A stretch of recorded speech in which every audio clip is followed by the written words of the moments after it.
Hello नमस्कार दोस्तों, मैं आपका दोस्त राम चौधरी और मेरे चैनल आर्यन कंप्यूटर में आपका स्वागत। दोस्तों, जैसे आप स्क्रीन पे देख रहे हो, आज मैं आपको बताऊंगा गिटलैब इंस्टॉलेशन कैसे करते हैं उबंटू सर्वर में। और आपको दिखा दो, उबंटू सर्वर मैंने इंस्टॉल किया हुआ है और मैंने पुट्टी से एक्सेस करके रखा है। तो चलिए स्टार्ट करते हैं कैसे इंस्टॉलेशन करते हैं उबंटू सर्वर का। तो सबसे पहले आपको ये कमांड डालना है और ये कमांड जो भी है आपको सब मिल जाएंगे मेरे डिस्क्रिप्शन लिंक में, आपको सब कमांड मिल जाएगा।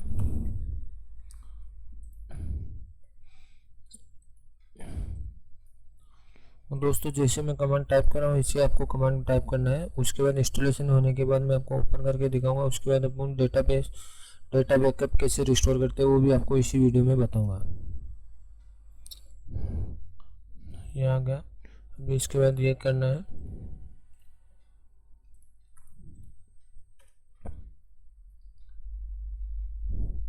यहाँ पे ओके कर दीजिए।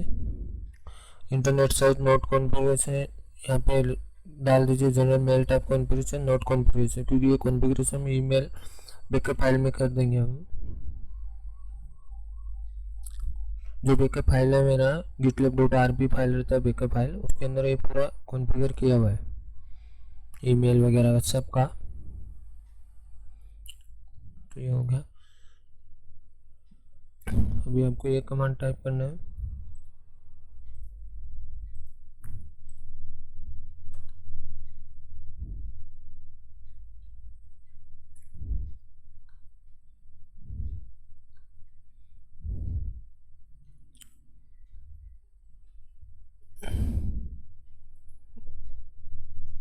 अभी आपको दोस्तों सबसे इम्पोर्टेंट चीज़ यहाँ पे देखो लिखा है एक्सटर्नल यूआरएल।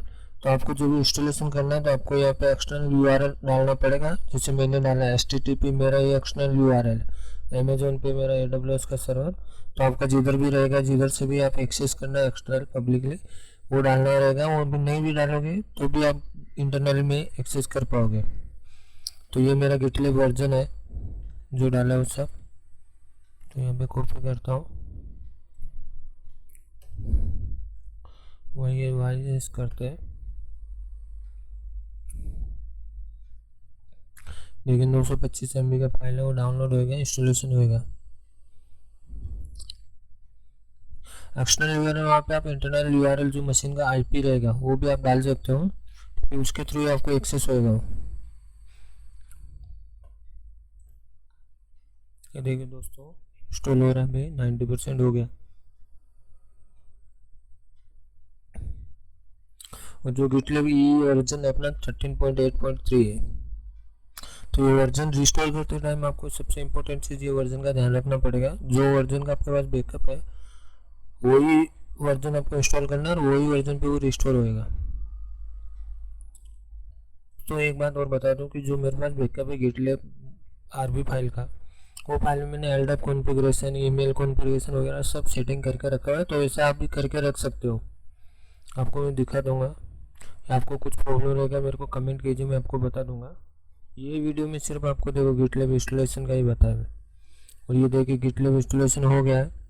अभी नेक्स्ट अपना कंट्रोल कॉन्फ़िगरेशन करते हैं।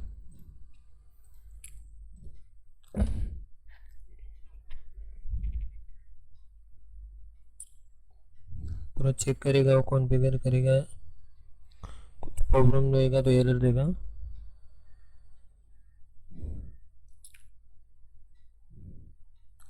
ये देखिए,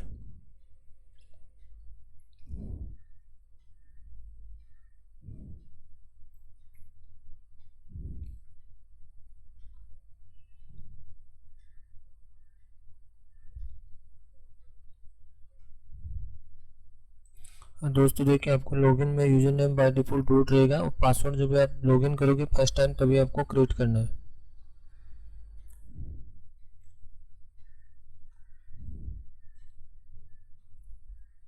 बहुत सारे दोस्त लोग ये पूछते हैं कि डिफॉल्ट पासवर्ड क्या रहता है। डिफॉल्ट पासवर्ड नहीं रहता, आपको सेट करना होता है। और यूजर नेम रूट रहेगा। अभी हो रहा है कॉन्फ़िगर। ये वीडियो शायद लंबा हो जाएगा, आप रिस्टोर करते हैं। मैं नेक्स्ट वीडियो बनाऊंगा, उसमें आपको बताऊंगा कि डेटा कैसे रिस्टोर करते हैं। वीडियो बहुत लंबा हो जाएगा, रिस्टोर प्रोसेस करेंगे तब तक। ये सिर्फ इंस्टॉलेशन करके मैं आपको बैकअप लेके बताऊंगा, उसका नेक्स्ट टाइम वीडियो में बताऊंगा इंस्टॉल रिस्टोर करने के लिए।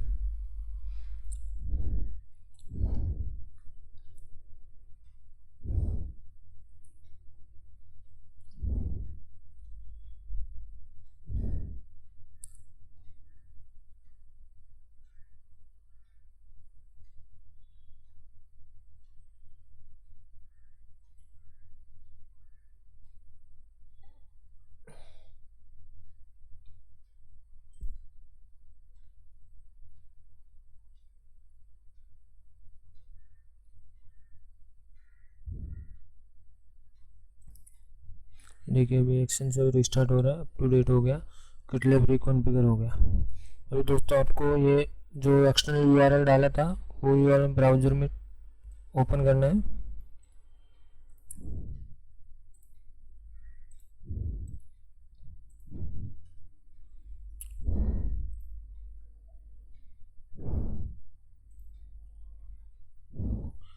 देखिए दोस्तों स्टार्ट हो गया, और ये जो यूआरएल डाले थे एक्सटर्नल अपने, ये यूआरएल है। यहाँ पे न्यू पासवर्ड बनाना है, न्यू पासवर्ड बना लीजिए।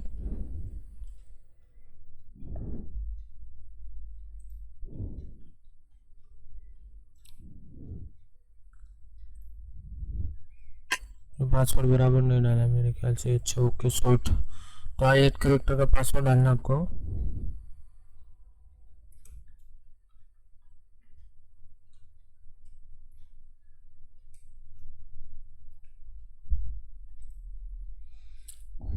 ये यूजर नेम डालिए यहाँ पे रूट।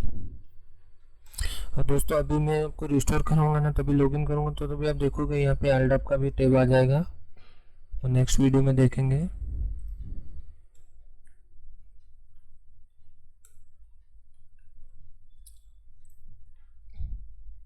ये देखिए अपना हो गया, लॉगिन हो गया।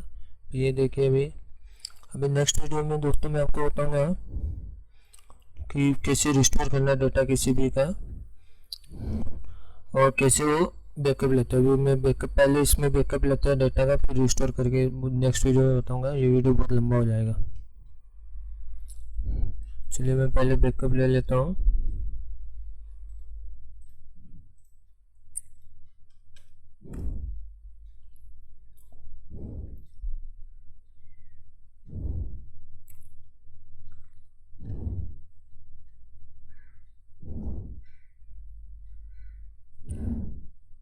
दोस्तों उसका गिटलिब आरबी फाइल कहाँ रहता है वो भी मैं आपको दिखा दूंगा। अभी वो आरबी फाइल में आपको चेंज करना होता है सब। ये देखिए हो गया जनसन फाइल, सेंसिटिव डेटा, ये फाइल आपका सबसे इम्पोर्टेंट फाइल है। ये देखो गिटलिब डॉट आरबी फाइल, गिटलिब सीक्रेट्स और जेनसन। ये तो ये आरबी फाइल कहाँ रहता है वो भी मैं आपको बता दूंगा। अभी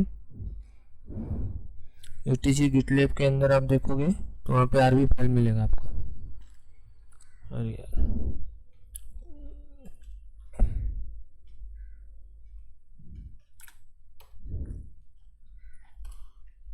ये देखिए गिटलिब डॉट आरबी फाइल, ये फाइल में आपको सब इंफॉर्मेशन भरने होते हो। तो एक बार ओपन करके दिखा देता हूँ आपको सिर्फ। तो जूम करता हूँ और यहाँ पे गिटलिब डॉट आरबी, ये देखिए यहाँ पे पूरा कॉन्फ़िगरेशन फाइल है। ये एक्सटर्नल यूआरएल देख जो हमने डाला था वो ये रहता है।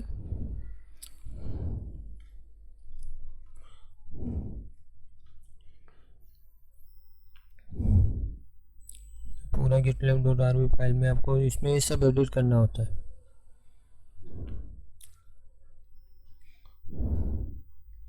आपको कलर शायद दिख नहीं रहा होगा, ब्लू कलर है तो शायद नहीं दिख रहा होगा, फिर मैं आपको बता देता हूँ। देखिए यहाँ पे एल्डअप सेटिंग जो मैं आपको बोल रहा था, एल्डअप आपको पूरा एल्डअप सेटिंग होता है। और ये जो कमेंट किया हुआ सब कमेंट निकालना होता है आपको।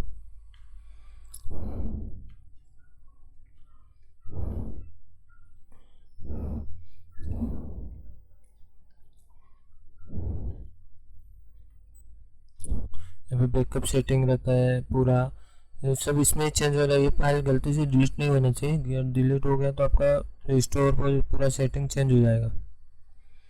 तो ये देखिए दोस्तों जो जो आपको रिक्वायरमेंट है वो सभी फाइल में चेंज कर सकते हो। ईमेल का सेटिंग कर सकते हो, आईडैप का सेटिंग कर सकते हो, जो भी सेटिंग करना है वो आप सब कर सकते हो। तो guys thank you for this video. Please like share comment कीजिए और नेक्स्ट वीडियो देखिए ज़रूर। उसमें मैं बताऊंगा आपको डेटा कैसे रिस्टोर करते हैं। और रिस्टोर करते टाइम आपको सबसे इम्पोर्टेंट चीज़ ध्यान रखना है, गिटलैब ये दोनों फाइल प्रॉपर रिस्टोर होनी चाहिए, क्योंकि ये दोनों फाइल में ही आपका पूरा सेटिंग रहता है। गाइस मिलते हैं नेक्स्ट वीडियो में। Thank you.